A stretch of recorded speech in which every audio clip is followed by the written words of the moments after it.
저희가 기도하는 기도 제목이 무엇입니까? 하나님께서 주시는 지혜, 하나님께서 주시는 것, 이것으로 저희는 승리하는 비밀을 누리는 한 주간 되시기를 주님의 이름으로 축원합니다. 다니엘 또 그 친구들은 좋은 집안에서 태어나서 이스라엘의 귀한 귀한 집 자녀로 잘 컸던 것 같습니다. 그런데 어느 날 이스라엘이 망하게 되니까 바벨론의 포로가 되어서 끌려갔습니다. 오늘 저희에게 위기가 들어오고 문제가 들어오는 게 갑자기 들어옵니다. 또 우리의 잘못 때문에 들어오는 것도 있지만 우리의 잘못과 상관없이 나라가 망하면 우리 개인이 다 망하잖아요. 또 지역에 자연재해가 생겨가지고 지진이 일어나거나 홍수가 일어나면 내 잘못과 상관없이 우리는 큰 고난과 고통을 겪게 됩니다. 갑자기 포로가 되어서 끌려가지요. 이때 다니엘과 세 친구들은 왜 이 문제가 우리에게 왔는지 먼저 이유부터 알았습니다. 이유가 뭡니까? 이스라엘, 하나님의 백성인 이스라엘에게 고통이 온 가장 큰 원인은 다른 게 아니라 우상을 숭배했던 겁니다. 하나님이 주신 언약을 놓치고 우상 숭배하고 또 전 세계에 복음을 전해야 될 민족인데 세상을 살리는 복음이 아니라 나를 위한, 우리를 위한, 우리 민족을 위한 딱 선민 사상으로 바뀌니까 하나님께서 이스라엘 백성을 흩어서 전 세계의 포로가 되게 하셨습니다. 특히 강대국 속으로 끌고 가셨지요. 이 속에서 다니엘과 세 친구들은 중요하게 하나님의 언약을 회복했습니다. 잠언서 1장 7절에 여호와를 경외하는 것이 지식의 근본이다. 하나님께서 우리에게 주신 말씀 창세기 3장 15절에 여자의 후손이 뱀의 머리를 상하게 한다고 하셨는데 여자의 후손 메시아의 언약을 놓친 이스라엘 백성은 삶 속에 들어오는 영적인 문제를 해결할 수가 없었던 겁니다. 눈에 보이는 경제 문제나 눈에 보이는 많은 일들은 저희가 좀 노력하면 해결할 수도 있습니다. 요즘은 뭐 병 걸렸는데 교회 가서 기도하는 사람 많지 않지요. 전부 다 병원부터 갑니다. 목사님들도 그렇고요. 장로님도 그렇고 병 걸리면 우리 기도하자 하는 것보다는 병원 가서 먼저 검사부터 받습니다. 왜냐? 그게 지금 하나님께서 우리에게 주신 중요한 축복의 그 시스템들이니까 당연히 병원에 가서 정밀 검사를 받아야겠죠. 근데 저희에게 병원에 가도 해결되지 않는 엑스레이를 찍어도 나오지 않는 문제 있습니다. 또 아무리 노력해도 벗어날 수 없는 게 있습니다. 운명이 있고요. 환경이 있습니다. 하나님께서는 처음부터 하나님을 떠난 우리에게 하나님과 다시 함께하며 하나님이 주는 축복과 배경을 회복하는 메시아의 언약, 그리스도의 언약부터 주셨습니다. 다니엘과 세 친구들이요. 이 언약 회복한 겁니다. 그래서 뜻을 정해서 왕이 우상에게 바친 그 음식은 먹지 않고 우리가 하나님 앞에 언약 붙잡고 살겠다. 하나님께서 이 다니엘과 세 친구들에게 지식을, 지혜를 또 학문을 깨닫는 은혜를 주셨습니다. 그리고 다니엘에게는 꿈과 환상, 이상을 해석할 수 있는 그 지혜를 주셨습니다. 오늘 저희가 평상시에 누리는 이 예배가 하나님께로부터 오는 지혜를 얻게 됩니다. 또 하나님께서 우리에게 지혜를 주셔서 우리의 삶을 이끌어 나갈 수 있는 리더로 세우십니다. 특별히 무엇을 해야 되냐가 아닙니다. 오늘 하나님이 함께 하시는 임마누엘의 축복을 누리는데 우리의 삶에 하나님이 함께 하시는 증거가 날마다 옵니다.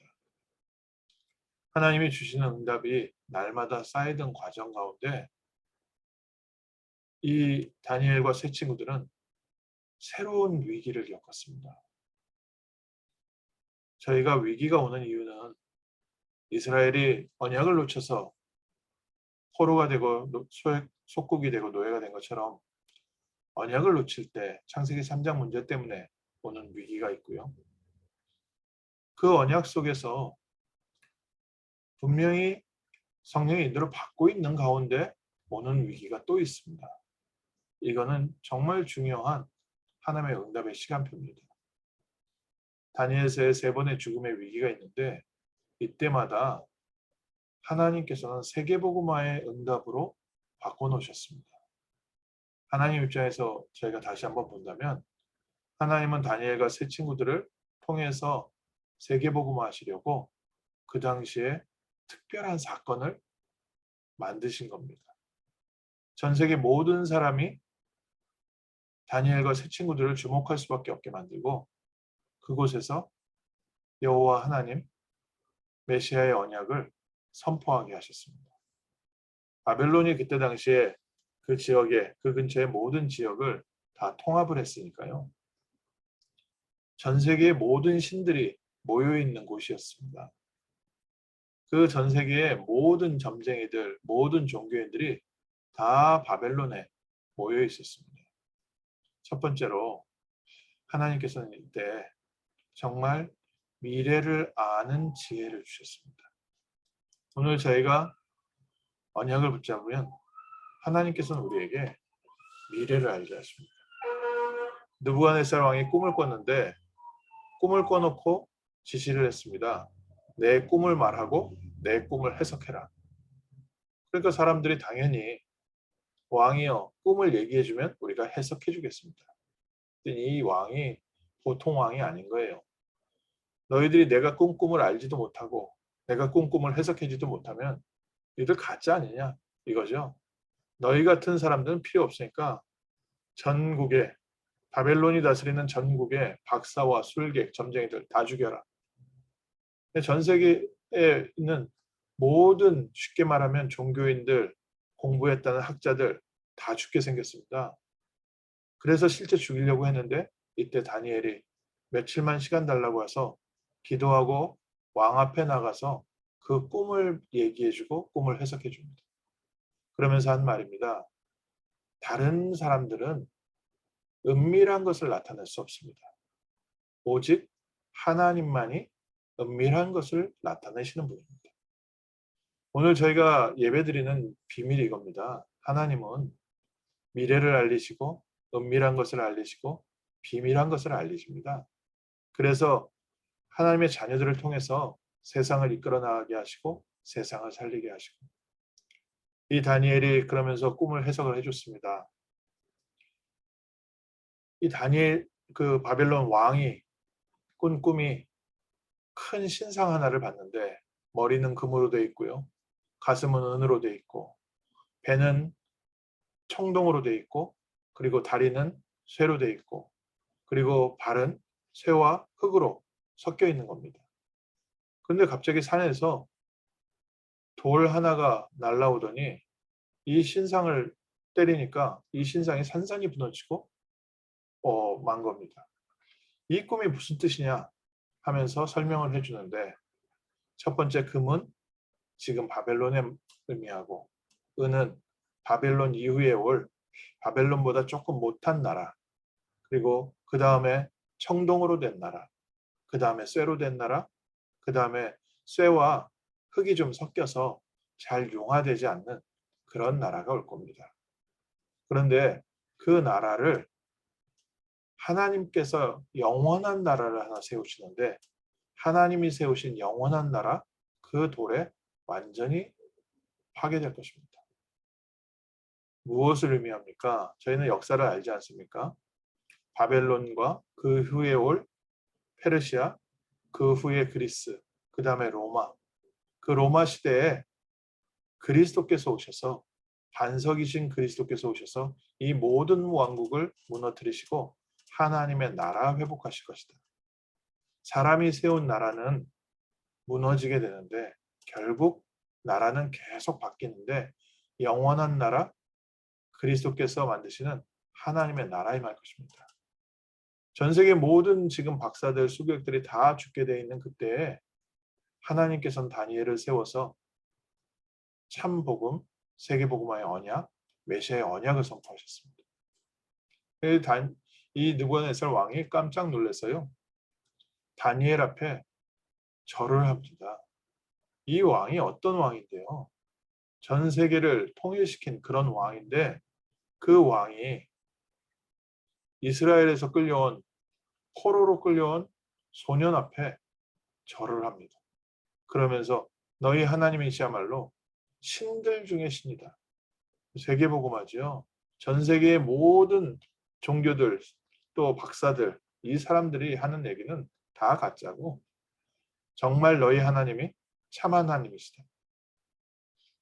오늘 우리가 위기가 닥치고 죽음이 닥친 것 같은데 하나님은 우리에게 미래를 알리시고 비밀한 것을 알려서 딱 하나님의 자녀로만 해결할 수 있는 환경 속에서 우리 주변을 살리는 세계복음화의 언약 속으로 인도하십니다. 하나님, 오늘 나에게 지혜를 주셔서 이번 한 주간 하나님께서 인도하실 중요한 계획 알게 하시고 하나님의 뜻, 특별히 영원한 나라 세워지게 하옵소서. 두 번째로 위기가 또 왔습니다. 이때 하나님은 이 위기를 극복하는 지혜를 주셨습니다. 이 느부갓네살 왕이 커다란 또 신상을 만들어 놓고 전 세계에 자기가 다스리는 모든 지역에 관리들을 다 모았습니다. 이 허벌판에 신상을 하나 세워놓고서는 모든 관리들에게 나팔 불면 절을 하라고 합니다. 절을 하라고 했는데 딱 세 사람, 다니엘의 세 친구들, 사드락과 메삭과 아벳느고가 절을 하지 않고 서 있는 겁니다. 다 절을 하는데요. 근데 또 그걸 보고서 누가 가서 왕에게 이릅니다. 그러니까 왕이 다니엘의 이 세 친구들을 불러서 너희들한테 기회를 한 번 더 줄 테니까 절을 해라. 너희들이 그 불 속에 있을 때 누가 너희를 건져내겠냐. 이때 사드락 메삭 아벳느고의 대답입니다. 왕이요. 그거에 대해서 우리가 대답할 것이 없습니다. 우리 하나님께서 살아계시면 우리를 불 가운데서 왕의 손에서 건져내실 것이고 그리 아니하실지라도 우리는 절할 수 없습니다. 참 우리가 눈 질끔 한번 감고 한번 절하면 되는데 그 절을 안 하겠다는 겁니다. 참 바보 같은 얘기죠. 자기 생명보다 중요한 게 없는데 그 생명 지킬 생각 안 하고 딱 언약 붙여봤습니다. 왕이 너무 화가 나서 불을 7배나 더 뜨겁게 해서 저들을 집어넣으라 해서 그들을 던져놓은 사람이 불을 타 죽었는데 아니 불 속에서 사드락과 메삭과 아벳느고와 또 한 명, 4명이 걸어다니는 겁니다. 왕이 놀래서 불 앞에 가서 사드락 메삭 아벳느고야 나오너라. 이 세 사람이 걸어 나오는데 머리털 하나 타지 않고요. 불탄 냄새도 없는 겁니다. 여기서 느부갓네살이 또 한 번 하나님을 찬양합니다. 이번에는 전 세계에요. 조서를 내립니다. 그러면서 사드락과 메삭과 아벳느고의 하나님을 경홀하게 말하는 자, 그 하나님을 대적하는 자는 몸을 쪼개고 그 집을 걸음터를 만듭니다. 저희가 위기를 극복하는 것 같은데 극복하는 정도가 아닙니다. 우리가 언약 붙잡고 그리스도 앞에서 하나님이 주시는 은혜와 힘을 누리고 있으면 하나님께서 이 모든 환경을 통하여 전 세계에 우리와 함께 하시는 우리를 구원하신 그리스도가 참 하나님이심을 나타내십니다. 미래를 아는 지혜, 위기를 극복하는 지혜. 오늘 저희에게 어떤 어려움이 있습니까? 그래서 우리가 오늘 예배드리는 겁니다. 세 번째로요. 다니엘이 또 죽음의 위기를 당했습니다. 페르시아가 바벨론을 무너뜨리고 다시 전 세계를 지배하게 됐을 때 이때 다스리던 다리오 왕이라고 있었는데 이 왕이 전 지역을 다스리면서 3명의 총리를 세웠습니다. 그 3명의 총리 중에 다니엘을 우두머리로 세워서 다니엘 밑에 모든 지역을 관리하려고 계획을 하니까 주변에 다른 사람들이 시기하지 않겠습니까? 원래 응답받으면 받을수록요 적이 많아집니다. 세상은 그렇습니다. 또 하나님의 자녀들은 이 사단이 어떻게든지 무너뜨리기 위해서 온갖 방법을 다 씁니다. 그러니 다니엘을 죽이려고 아무리 방법을 찾아도 방법이 안 나오니까 다니엘의 저 신앙생활하는 거 저거를 노리자 해서 법을 하나 만들었습니다. 앞으로 30일 동안 왕 외에는 그 어떤 신에게도 그 어떤 것에도 기도하지 못하게 하죠. 왕이 기분 좋지 않습니까? 30일 동안 딱 왕에게만 기도하게 만든다는 거예요. 그래 도장을 찍었는데 이게 이제 다니엘을 잡으려는 그런 계략이지요.